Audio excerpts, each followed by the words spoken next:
Stay savage, your boy Shino Bentro. It's Poppy, you know I keep it real. Don't make me clap you with this drill. If you ever see me do I can do the field, then you know I'm aiming for the kill. Nah, I don't know what's going on. But today we are here. We're gonna have ourselves some discussion videos. It's been a minute, so what we're gonna be talking about?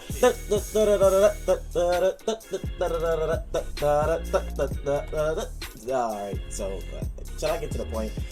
Today we got some what ifs about the boy Itachi. We're gonna do what if Itachi Uchiha got the motherfucking Rinnegan.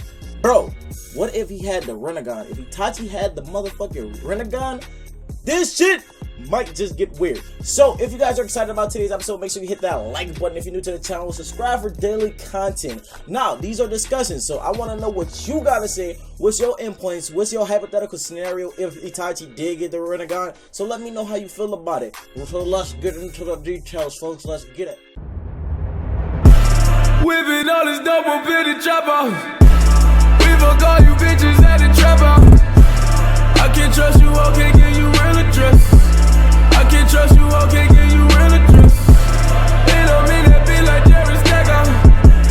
I might fall in love with my trap house. Alright, so talking about the man Itachi himself, the legend, the myth, probably one of the most OP Uchiha of all time. Like, he's definitely one of the GOATs. He's definitely in the top 10, top 5, maybe top 3 of Uchihas. Like, everybody loves these. Like, Uchihas themselves are really loved. But if you don't like Itachi, what the fuck? Why are we talking? We can't be friends. Like, I like Itachi. I'm not, like, super fanboy, but Itachi's amazing. So, let's talk about Itachi, right?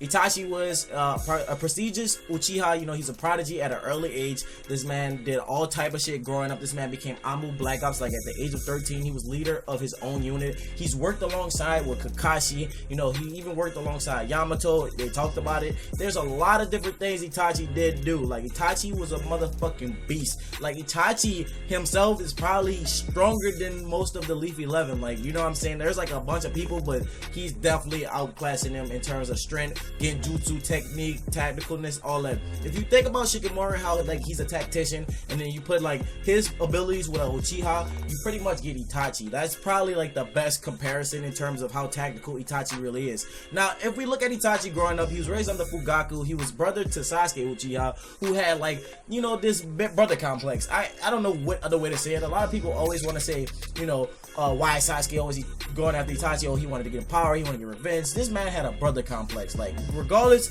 of what you're gonna say, I'm calling it a brother complex. But over time, we watch Itachi, you know, develop. It becomes like this really powerful ass ninja on top of being Anbu and stuff like that. He trained with Shisui and stuff like that. And you know, Shisui was basically known for being one of the most powerful genjutsu users around. So him training with Shisui, on top of like him already being a prodigy, he picked up on the things that Shisui had to offer him a lot sooner than most people. You know, even Shisui taught, you know, Sasuke a little bit. He even showed like a flashback of him showing Sasuke how to use kunai and shurikens and shit like that. But if you think about learning from Shisui, the person that was like top tier genjutsu users, that shit's crazy. Now, we got Itachi who basically went ahead and slaughtered his whole village. You know, I understand it's kind of fucked up if you look at it from an outside perspective, but he did it to protect his little brother, and he didn't want to see conflict between the village because he loved his village, and that was the village he died for. Now, if you look at Shisui's perspective of it, Shisui was basically the master of genjutsu, right? Shisui was just gonna put the whole entire village, all of the Uchiha clan under a genjutsu. He thought his genjutsu was strong enough to be able to do that. So the fact that his genjutsu is strong enough to put all those people under genjutsu and make them think that the coup went well, or trick them into a false reality where they just live in their regular lives is great. But Danzo didn't cooperate with that. Danzo didn't want to hear that. Danzo was like, what if they release? You know, it's going to be even worse of a problem. I'm just going to kill them and get rid of them for the sake of the village. And he went after Shisui, took his eyes. So that's one thing that caused Itachi to really go through like some pain and suffering, you know what I'm saying? That basically gave him the emotional shake, the emotional shock that allowed him to unlock the Mangekyo Sharingan. And if that moment didn't do it itself, the slaughtering of his whole entire clan. Now, we have Obito Uchiha, who assisted the boy Itachi Uchiha in order to slaughter the clan and basically commit like this whole like deadly act. And you know, they wanted to see how it would go. Now, over time, you know, Sasuke basically wanted to get revenge because he was fed up. He was upset that his brother killed him, and on top of him looking up to his brother, because if you look at the flashbacks, this man praised his brother. He wanted to be just like his brother. He wanted his brother to train him. He wanted to hang out with his brother, but his brother was always off on missions at an early age because that was his duty as like top tier Anbu. You know, this man was great. He even worked with Danzo. Basically, if Danzo puts you on the team, even though Danzo's a fucked up guy, he doesn't want to work with nobody that's weak. He don't want to work with nobody that's not strong enough.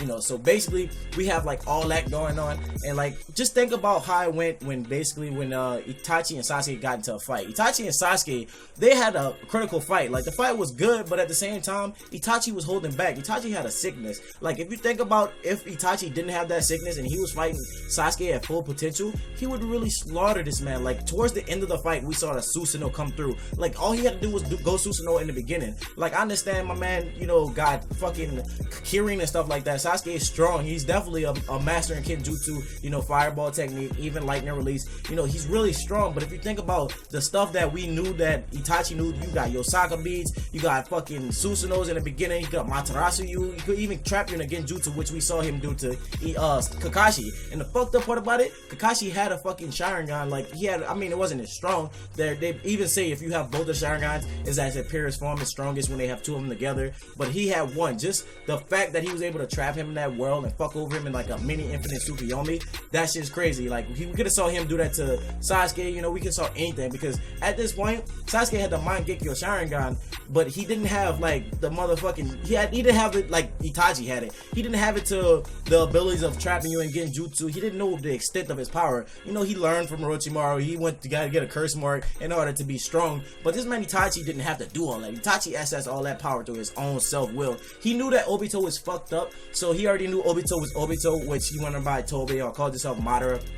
That way, he set everything up for when, as soon as Sasuke's eyes even made contact with the boy Obito or Tobi Madara, whatever fuck he went by at the time, when their eyes was to make contact, he was gonna fucking burn everything. Like that alone, that was just him planning a hit, because he knew at some point Obito would go after Sasuke, try to get Sasuke on the team or get Sasuke on the side. So as soon as those eyes like even like made contact, that shit went crazy. Like the fact that he planned that shows his like tacticalness. Now, going back to Obito, because Obito is a big factor in this, which a lot of people probably won't think and won't even realize what I'm saying.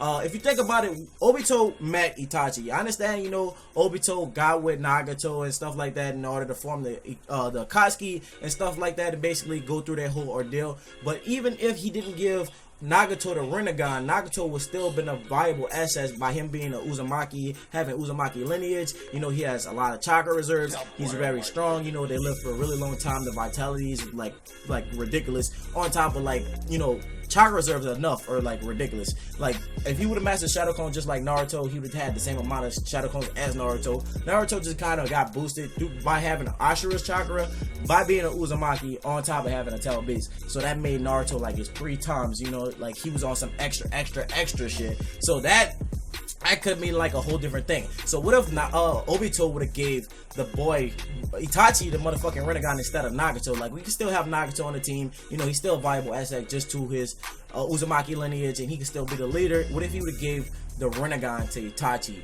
Would Itachi like kept going with him, or like kept like faking it till he made it to the top? You know what I'm saying? Because you know at one point Itachi was like a spy for the third Hokage, basically infiltrate the Akatsuki, you know, and see what's going on, keep an eye on them. But what if he literally gave him the Rinnegan? What if he gave him the Rinnegan and he started trusting him to the point where, hey, you're gonna take this Rinnegan and you're gonna use this, and this is how we're gonna activate the infinite Tsukuyomi? Because if you think about it, Obito only had one eye at the time, right? He only had one eye because Kakashi had the other eye, and the fact that Kakashi had the other eye and then Itachi come into the play and he has 2 eyes, you know, he could have just gave him the Rinnegan, and that shit would have been like a Rinne Sharingan, maybe even higher. Like this man would have been so fucking strong, like to the point where nobody would be able to stop him. Like think about like this man's tactical skills, this man like prodigy skills, this man like everything he knows on top of like the mastery Genjutsu and stuff like that. Just give this man a motherfucking Rinnegan. Like, oh my god, I'm just thinking about it. It kind of puts me on edge. It kind of tilts me a little bit to real realize that Itachi really could have been the strongest person alive, because even that when like things went crazy, he planned for Naruto to be the person to control him and bring him back when, you know, he was reanimated. He knew he was gonna be reanimated, so he put the motherfucking Shisui's eye inside of Naruto, so as soon as he would like come back, the eye would like break the Genjutsu and shit like that. And he even trapped fucking Kabuto and Izanagi, made this man change his ways. Now this man is living at a fucking orphanage even after the war, after all the crimes he committed. Bro, there is so much crazy stuff that Itachi is capable of doing if he got the Rinnegan. I don't know, just let me know what you think. These are just kind of my personal thoughts and my personal opinions about it, how I feel about it. So let me know how you feel about Itachi. What you think Itachi would do if he had the Rinnegan? Would he betray Obito? Would he go with Obito? How you think he would like, how you think the whole course of Naruto would change as a whole? Because it's really going to change. So with that being said, my name is Shino Bentro. Stay true and stay real. Hope you guys have a blessed day. Make sure you leave a like on the video, subscribe for daily content. Follow me on Twitter at Shino Bentro, Instagram as well. And just let me know your personal thoughts. I would really like to hear what you guys got to say, because that is really like a pretty interesting topic. Now with that being said, peace in the Middle East. Don't forget to bring your guns. I will blow your shit up. Nah, I'm kidding. Stay true and stay real. Have a blessed day. See you guys later. Bye.